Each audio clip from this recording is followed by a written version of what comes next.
that anything we had to do, we had to shed our blood. We had to get on the bus, we had to shed our blood. We want to go into a church, we had to shed our blood.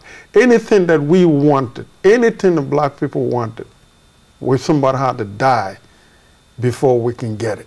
Exactly. And I see your point. Talk about writing African out of history. The late Sir E.A. Wallace-Berg, who supposedly deciphered, transliterated, and translated the Papyrus of Ani, said that, concluded that the civilization that was in Africa was not African. It came from outside. People brought it to Africa. Right. But the people who brought it to Africa, they're extinct now. They're no more living. My question is always this. Europeans came to Africa. The Greeks knew that there was civilization in Africa, there was knowledge in Africa. And that's why they came there. The Persians knew that there was civilization in Africa, there was knowledge in Africa that they needed. They sent their scholars there to study. All these people are still living. The Greeks are still living, they're not extinct. The Persians are still there, they're not extinct. The Romans that came on later after the Greeks, they are still there, they're not extinct. The British are not extinct. I can go on and on and on. Right. How come that the people who supposedly created the civilization all perished? Well, the truth of the story is that some of them actually probably were, but what happened is that there was systematic genocide, just like the Native Americans, who there were certain groups that were here. There's systematic genocide, and the challenge though is that we as Africans have to realize that even though there were certain groups that may have been exterminated, that there's a continuity, just like the Ga who traveled from the Nile Valley over to West Africa. Right. That those migration patterns exist and that we have to make the connections. No one's going to make the connections for us. Right. Because doing so says that, oh, maybe they're not extinct.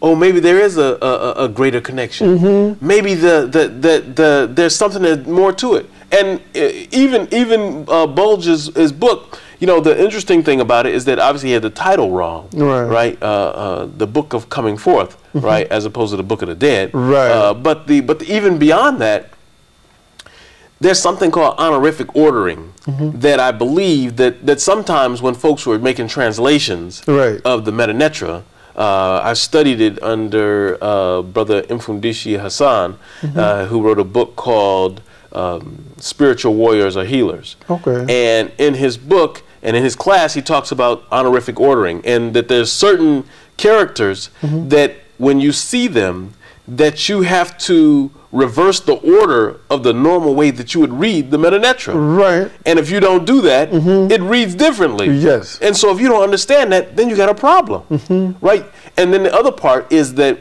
sometimes when folks translated the Metanetra, they would do it devoid of spirit. Right. And if you translate something devoid of spirit, it's like having, you know, I'm thankful for the Google translator, but if you have Google translate something and it doesn't have the content, the essence of something in it, then it misses something. Right. And so that spirit, that when Africans translate something and they know the spirit of where it's coming from, it brings in other types of understanding to the words that they see, to the text.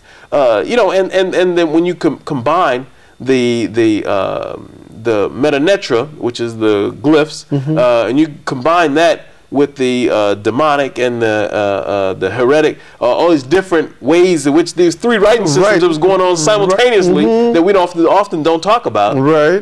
That obviously these Africans were pretty sophisticated. They got three writing systems going on simultaneously. Right? I mean, they came in different periods, but that they were going on simultaneously is pretty phenomenal. You don't have three writing systems in English. We don't, you know, you don't see that. And so therefore, there was something to be said about what they did and how they did what they did. And then the other part is that they weren't they weren't annihilated, because even if you look at the writings of the ancient Kemites, what they said is that they came from, and all things that they knew about came from up south. Okay. Up south is that the Nile River flows to the north.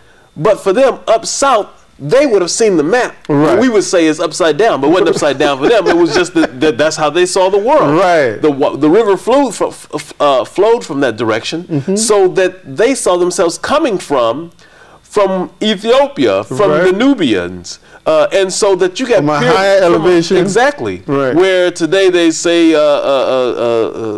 the area where Lake Victoria, even though we got to go back to the African name, that in Mount Kilimanjaro is the mouth of where all the water comes from. Right. And so therefore the elevation is higher, and they saw that the soot plant came from that area. And so the south, if you look at their coordinates, that there's a soot plant, and the soot plant is from the south. So that's where all things great came from for them.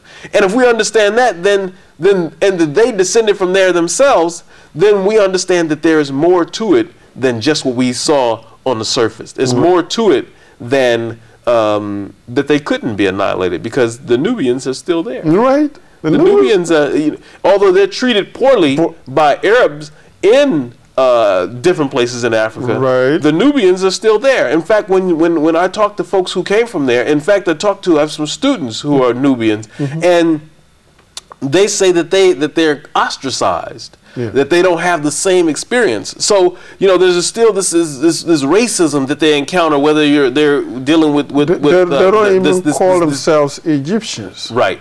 They call themselves Nubians. When I was in Aswan, and I spoke to this a gentleman who was in charge of the swimming pool area in the hotel. He started showing me, he said, that's an Egyptian house. That is a Nubian house. I said, what do you mean by an Egyptian house and a Nubian house? I said, are you not all Egyptians? He said, no, we're not Egyptians. We are Nubians. Right. So they can lord over us, but we're not going to change our identity. Right. Can you believe that? Yes, most definitely. That you have this situation of differentiation and different treatment based on how someone looks. Yes. And not only how they look, but the potential of what their historic ownership is to the land. Right. And so if you don't want to deal with their historic ancestral ownership of the land it's all about, then the best thing to do is to ignore them. Yes. Right. Or discriminate them. Or discriminate against them in such a way that they don't have access to control. Right.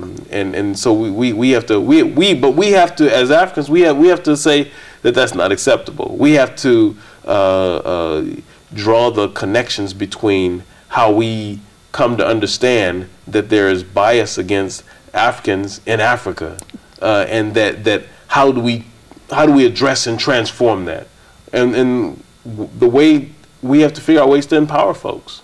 We have to figure out ways to directly confront discrimination and bias that's based on hundreds of years. I mean, if you look at a good example is if you look at the Moors in ancient, what would have been Spain. When the Moors ran Spain and I guess Portugal, right.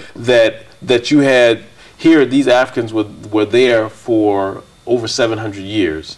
And so and these were Islamicized Africans, but they brought into Europe things that had never existed before. Right. Libraries and running water aqueducts and as I recall, they had lighting that they used. And so all these different things that were brought to the table that we have to see that when they were gotten rid of, when King Elizabeth and Queen Ferdinand came into power, that their response was to eliminate everything that was great that they brought to the table. So then really you have the Dark Ages that starts after this Enlightenment period. So there's really the Enlightenment in Europe is actually the second Enlightenment. That's what Europeans call revolution. If the thing is good, right, as long as you're changing it, just completely destroy and start from scratch. Yeah. Dr. Ben doesn't actually call Egyptian civilization. He prefers high culture. What is the difference?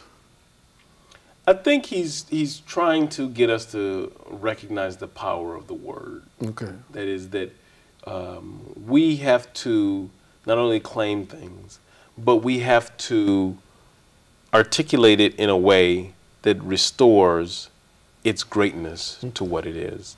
And I think by calling it high culture, he's trying to say to us, or saying to us, that it's only going to become great is if you see it as great. Right. If you don't see it as great, no matter what you talk about it as, if you just say Egyptian culture, but you don't see it as great, then it's not great. If you don't see yourself as being divine, then you're not divine. Right. We have to see ourselves as sacred beings, and we come from a great and sacred culture. And once we see and understand it from that perspective, then in fact that's what we'll translate it into. That our kids will then begin to see and treat things that we have, our statues, our artifacts, as great. But we first have to claim it. And so for me, that's why I started with the name. Okay. That I changed my name, but then also my children. My children all have African names. Right. And names that they have that have specific meanings that they know, and that it reminds them who they are and where they're headed. My daughter is the Precious Protector. Okay. Aziza Nzali Khalfani. One of my sons is Jakarta, and he's the princely messenger. Okay. And so that, and I have two other children, and so that each of their names have something that resonates, that gives them purpose.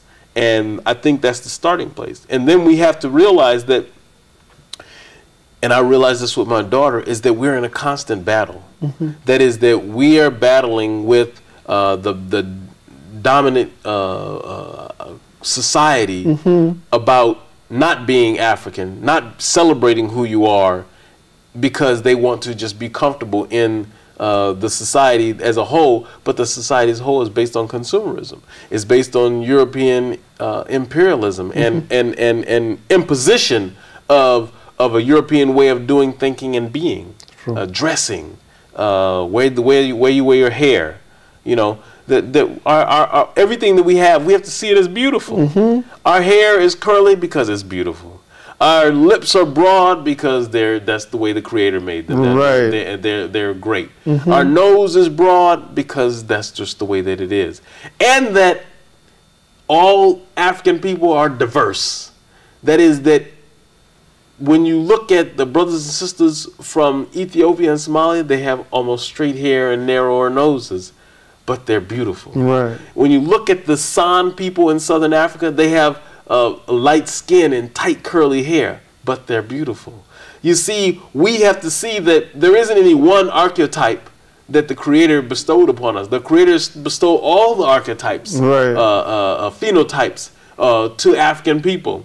And we have to just realize that we have them all, and that we celebrate them all, and that all the other ones obviously came from us, because they keep finding artifacts no matter how far back they search, where they search. The only place that they find the oldest artifacts of human existence is in Africa. I just read an article the other day where they found paints that they were mixed red orca. And they had been using that these paints were mixed with all kinds of things, and it wasn't just that it was one thing, but it was a mixture of all these different things, and it was in these shells, and that it turned out that it was 130,000 years old. So that 130,000 years ago, Africans were already doing makeup or painting things. They didn't find the paintings that went with them, but that they found these cachet of paints meant that there was something great that they were doing.